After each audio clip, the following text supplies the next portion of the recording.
हमारी पार्टी ने 1959 में, जिस जमाने में जो जंक्शन हुआ करता था, उस जमाने में 1959 में हमारे पार्टी के संविधान में डॉक्टर राम मनोहर लोहिया ने शामिल किया और उस लड़ाई को निरंतर आज तक विभिन्न रूपों में भाई पटेल आज हमारी उपस्थिति बाघा में है और अति पिछड़ा महासम्मेलन का आयोजन किया गया है और हमारे साथ राजद के नेता है। आइए हम लोग जानने का प्रयास करेंगे आज सम्मेलन का क्या उद्देश्य था। आज का जो सम्मेलन का मुख्य उद्देश्य है वो आज अति पिछड़ों का सम्मेलन है और शुरू से हमारी पार्टी की ये धारणा रही है, मान्यता रही है कि जो समाज का अंतिम पंक्ति का लोग है उसकी सत्ता में भागीदारी कैसे हो, रोजगार में भागीदारी कैसे हो, शिक्षा में उसकी भागीदारी कैसे हो। यही कारण है। आपको याद होगा कि 1967 में जब चुनाव हुआ था तो डॉक्टर लोहिया ने नारा दिया था कि 100 पाने बांधी गांठ, पिछड़ा पावे 100 में 60। यानी पिछड़ों की आबादी 60% है तो उसको 60% उनको हक मिलनी चाहिए। यानी जिसकी जितनी संख्या हमारी उसकी उतनी हिस्सेदारी। और फिर जब 1977 में बिहार में कर्पूरी जी के नेतृत्व में सरकार बनी थी तब उस समय बिहार में मुंगेरी लाल आयोग लागू किया गया था और जब मुंगेरी लाल आयोग लागू किया गया था, यही जो दलित पिछड़ा वंचित लोग थे उनको रोजगार में, सत्ता में, शिक्षा में भागीदारी हो, इसीलिए। और तब उस जमाने में जो आज भाजपा के लोग हैं, इनके जो मनुवादी लोग हैं, इनके पेट में दर्द होने लगा।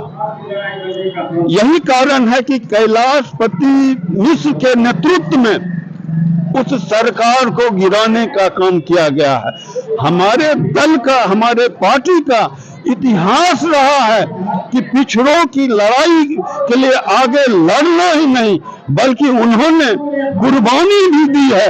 हम सत्ता से बेदखल हो गए, कर्पूरी जी की सत्ता गिर गई, लेकिन उन्होंने उस विचारधारा से, उन शक्तियों से उन्होंने समझौता नहीं किया। फिर 1977 में ही केंद्र में सरकार बनी थी मोरारजी देसाई के नेतृत्व में।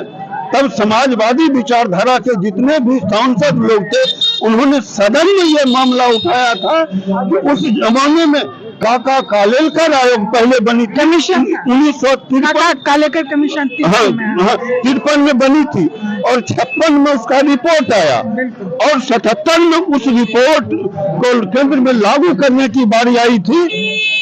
तब जो आरक्षण विरोधी लोग थे, जो मनुवादी लोग थे, उन्होंने उसको विभिन्न तरह का बहाना करके उन्होंने उसको लागू करने से रोका गया। यह कहकर रोका गया कि ये आयोग की रिपोर्ट, जो काका कालेलकर के आयोग की रिपोर्ट है, बहुत काफी पुरानी हो गई है। नई कमेटी, यानी उन लोगों की मानसिकता थी अवरोध पैदा करने की, रोकने की। तो फिर उस जमाने में मंडल आयोग कमीशन लागू किया गया, बीपी मंडल के नेतृत्व में, और उसकी रिपोर्ट आते आते तब तक बीपी ये मोरारजी देसाई की सरकार गिर चुकी थी। तब फिर 1990 में 8 अगस्त को बीपी सिंह जी ने मंडल कमीशन का लागू किया और फिर यही मनुवादियों ने जो अपने को आज अति पिछड़ा दलित का हितैषी कह रहा है, उन लोगों को भी पेट में दर्द और मरोड़ होने लगा। वह नहीं चाहता था कि कोई दलित का बेटा, कोई पिछड़ा का बेटा कुर्सी पर बैठे। इसलिए उस जमाने में भी जो मनुवादी लोग थे, बीपी सिंह से समर्थन वापस ले लिया राम मंदिर के नाम पर। याद होगा, ये लोग दिखावे के लिए ये पिछड़ों की बात करते हैं, कहते हैं हमने 27 मंत्री पिछड़ा बना दिया केंद्र में। लेकिन एक एक करके पिछड़ों के अधिकारों का हक मारा जा रहा है। मैं एक उदाहरण देना चाहता हूं। 2018 में भारत सरकार ने एक अध्यादेश लाया था। 314 पिछड़े वर्ग का लड़का यूपीएससी कंप्लीट किया और उसका 7.5 लाख क्रिमिनल उस समय था। 314 लड़का को एक अधिसूचना में, एक ऑर्डिनेंस में उसको घटा 6 लाख कर दिया 7.5 लाख से, और 314 लड़का मैंने कलेक्टर बनने से, आईपीएस बनने से वह वंचित हो गया। आप बताइए उस परिवार के जो 314 पिछड़े लड़के हैं, उस परिवार के दिल में क्या गुजरा होगा। 314 लड़का मैंने कलेक्टर बनने से, आईएएस बनने से वंचित रह गया। उस परिवार के दिल पे क्या गुजरता होगा। फिर उसके बाद इन दिनों आप देख रहे हैं जब बिना यूपीएससी का एग्जाम लिए हुए लिटरली बहाली हो रही है। पहले 10 किया, फिर 31 का किया, फिर 340 का किया, और सारे लोग उसमें 90-95% सिर्फ ब्राह्मण है। 2-4-5% अन्य सवर्ण वर्ग के हैं। उसमें एक भी पिछड़ा वर्ग का नहीं है, उसमें एक भी दलित नहीं है, उसमें एक भी अल्पसंख्यक नहीं है।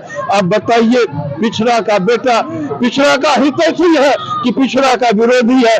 बिना एग्जाम लिए हुए लिटरली एग्जाम, और सीधा उसको ज्वाइंट सेक्रेटरी बना रहा। अब आप सोच सकते हैं ये कैसे ये पिछड़ा का हित करने वाला ये पिछड़ा का बेटा है। क्या लग रहा है इस बार मोदी जी की सरकार चली जाएगी? बिल्कुल, ये माफ कीजिएगा, ये मीडिया का परसेप्शन है जो तरह तरह की बात करके कि विपक्ष का नेता कौन होगा, चेहरा कौन होगा, ये कह के बहाना बनाया जा। ये मीडिया जो है, जो गोदी मीडिया है, वह इस देश में माहौल बना रहा है। आपको याद होगा 1991 में जब पीवी नरसिम्हा राव प्रधानमंत्री बने थे, उस समय किसी ने मैंने चेहरा को घोषित नहीं किया और बड़ी सुगमता से वो चेहरा आ गया। फिर 2004 में जब मनमोहन सिंह की सरकार बनी थी, उस समय हमने तो चेहरा उजागर नहीं किया था। उनके यहाँ एक चेहरा है सिर्फ, यानी एको हम द्वितीयो नास्ति न भूते न भविष्यते, और मेरे यहाँ तो खान है चेहरे का। एक से एक काफी अनुभवी विद्वान नेता हम लोगों के पास है।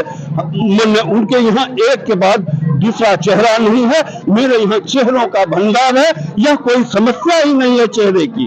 हम लोग बिल्कुल जिस तरह 91 में सुगमता से चेहरा विपक्षी ने निकाल लिया, जिस तरह 2014 में, और दोनों बार काफी विद्वान अनुभवी लोग, अर्थशास्त्री जो पूरे दुनिया को अर्थशास्त्र में अपना एक दर्शन देते हैं, मार्ग देते हैं, वैसे लोगों को चुना। आज भी ये बड़ी आसानी से, सुगमता से हम इस समस्या का समाधान करने, ये कोई हम लोगों के लिए समस्या नहीं। क्या नाम है सर? मेरा नाम है श्याम प्रसाद दास, पूर्व राजद जिला प्रवक्ता बेगूसराय।